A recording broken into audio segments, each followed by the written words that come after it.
Hello everyone, my name is Igor Rebouças and I'm from Fortaleza, Brazil. This is my week 1 assignment for the music production class at Coursera.org, and I will talk about sound visualization, why is it so useful, and I will show you a real world example of it in action. I hope you like it and thank you for watching. Uh, Sound visualization is to represent sound with visual media. This means that it is to show the sound to your eyes through colors, lines, shapes, circles, images, motion. So in a way that our eyes can see the audio and help our ears to understand it. So why is this useful?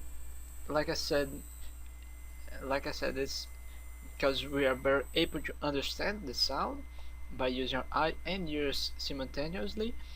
And we can better relate the sound to numbers, like which sounds are between 1K and 10K. It's easier to see those sounds than to hear them.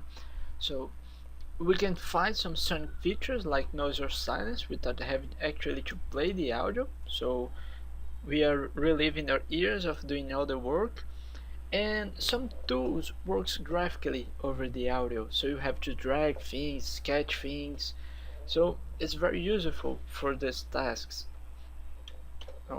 There's different forms of visualization. Here are 5 of them. The class is covered 3, and I will add those 2. So remember that all of them are important. None of them will really remove the necessity of one of the others, so you got use them all to get the most information available about the sound you're working with. So this is FL Studio, it's my digital audio workstation. This is a song of mine, you can find it at my YouTube channel. So I will play it and we are going to look at the audio through all those visualizations. So let's start. Here we have 2 oscilloscopes, one for the rhythm guitar, another one for the solo, and here is a zoomed in of the solo. We can see at the oscilloscope notes, when they start, when they end, quite clearly, and the silences and noise, but we can't see which note those are. We can see if there's an F or if there's a C, an A. We can see frequency by looking at it. Here on the zoomed in we can see the tiny details of the waves. Those 2 bars here are peak meters. They are used to show amplitude of something. Here they are used to show the left and right channel, so this is for stereo visualization. But there are many other ways we can use peak meters. For instance, on various mixers we can find a series of peak meters. This one is for the entire song, this is for rhythm, this is for solo, and some equalizers use peak meters to show frequencies. For instance, this one show those numbers here, which are the frequencies, in by using a series of peak meters. You can see the audio of the solo is very focused on those frequencies here, showed by those peak meters. There are other forms of showing it, like this spectrum analyzer here use brightness. So the brighter head the column is, the more amplitude this frequency has.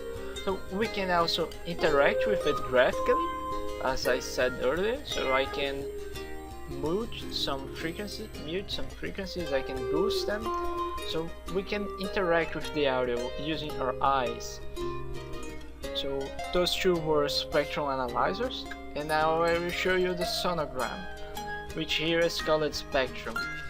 It is a very powerful tool, so we can see the notes over time. It's not very good at showing amplitude like an oscilloscope is, but here we can see which notes are being played. Here we have a piano to guide us, and we have the fundamental harmonics here at the lower part. We can see the solo going up, going down, staying in downward motion and going up again. We have the partial harmonics, we have lesser harmonics here. Just a very powerful tool if you use it correctly. Not very intuitive in your first usage, but it's a very powerful tool. And finally we have the vector scope, that is a tool used to visualize stereophonic information. That thing in the middle is the audio. The bigger it is, the louder it is. So, but when it's bigger for the sides, when it's very spread out, it means that the sound is very different on the left and right channel, so the audio is more stereo. When the audio is more tall than spread, it's a more monophonic audio, so the left and right channel are similar to each other. You won't want a vertical line, which is a mono sound, but you won't want a very spread out thing in the as well. So it's a very useful tool to visualize how stereo your audio is. So